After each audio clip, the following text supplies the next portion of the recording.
युवगोष्ठी को आकृष्ट करुछि बौद्ध जिला पाठागार। मात्र पाठागार रे रहिछि अनेक समस्या। जणे मात्र लाइब्रेरियन रे चली पाठागार। वर्तमान समय रे मोबाइल और इंटरनेट जुगरे युवपीढ़ी पुस्तक ठारू दूरी जाउछंती। तेणु जिले में पुस्तक प्रति आग्रह वृद्धि करबा पई जिला प्रशासन पक्षरु जिला सूचना और लोक संपर्क विभाग कार्यालय रे संस्कृति विभाग पक्षरु एक जिला पाठागार निर्माण करा जायछि। उद्घाटन पर पाठागार प्रति धीरे धीरे छोट छोट पिला युवपीढ़ी छात्र छात्री वरिष्ठ नागरिक और साधारण वर्गर लोकों आग्रह देखा मिली। पाठागार रे प्राय 7000 ऊर्ध्व पुस्तक रहितबा बेले एठारे विश्वर बहु बड़ बड़ लेखकों बही शिशु साहित्यों बही समेत विभिन्न शिक्षणीय बही एठारे रहिछि। हेले एही पाठागार रे अनेक समस्या रहिछि। पाठकों संख्या दिनकु दिन वृद्धि पाउथिबारु स्थानाभाव देखा देइछि। जणे मात्र लाइब्रेरियन रे चली पाठागार। कर्मचारी अभाव जोगु अनेक असुविधा देखा देउछि। ए दिगरे जिला प्रशासन विशेष दृष्टि देबाकू दाबी होछि।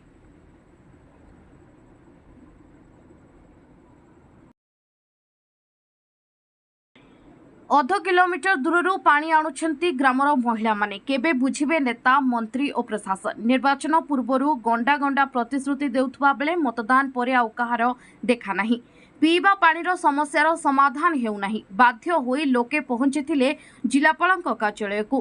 पीवा पानी समस्या नहीं जिलापालक द्वारस्थ हेले बैद्यनाथपुर ग्रामर महिला माने।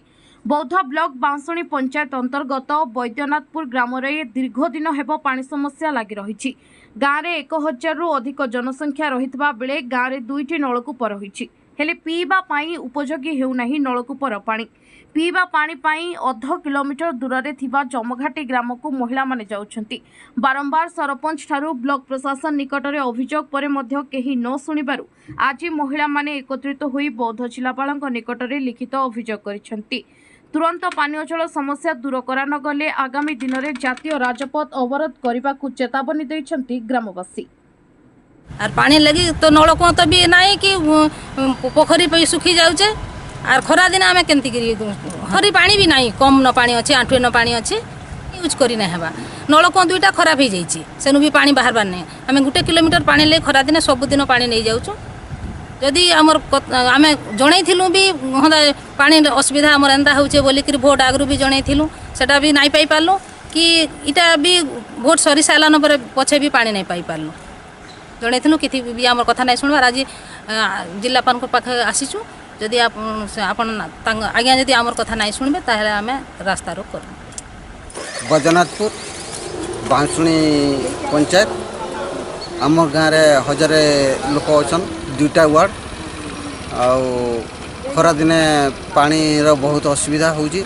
नलकूप 3टा अच्छी 2 वार्ड रे से सब नलकूप ठीक भाव में बाहर नहीं। और गाँव में जो पोखरी गोटे अच्छे खरा दिन पानी तो सुखी जाऊँगी बहुत कम पानी रोचे आर महिला सब रोचन। एबे सरकार द्वारा जो सप्लाई पानी सुविधा रही पानी टांकी होती अन्य गाँव को सप्लाई पानी सुविधा जो पानी जाऊँगी किंतु आम गाँव को पहुँची पार ना से आम जिलापाल ऑफिस को आसीचु। आमर सुविधा पानी पाई सुविधा न कले आम आग को रास्ता रोक करूँ।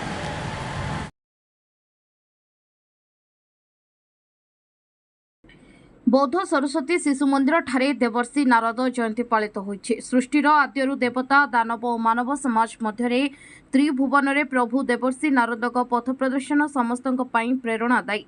आद्य जुगरु श्री नारद गणमाध्यमर कार्य सुचारू रूपे प्रतिपादन करी सर्वत्र प्रशंसा पात्र होई पारिथिले बोली राष्ट्रीय स्वयंसेवक संघ पक्षरु आयोजित नारद जयंती समारोह रे अतिथि माने मत व्यक्त करथिले।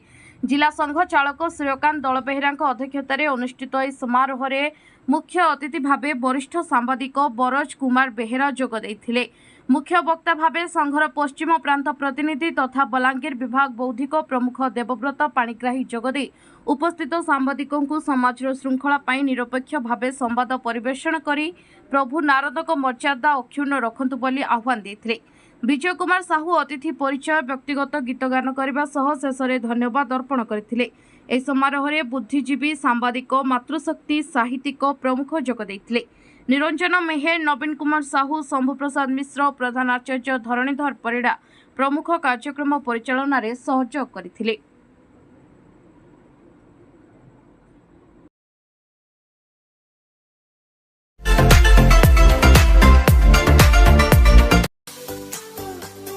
हमर एही उपस्थापना आपनकु किपरि लागिला कमेंट बॉक्स रे मतामत देबाकू भूलंतु नहीं। जदि आम चैनल को एपर्यंत सब्सक्राइब करनाहांती तेबे शीघ्र सब्सक्राइब करंतु। शुभरात्रि, नमस्कार।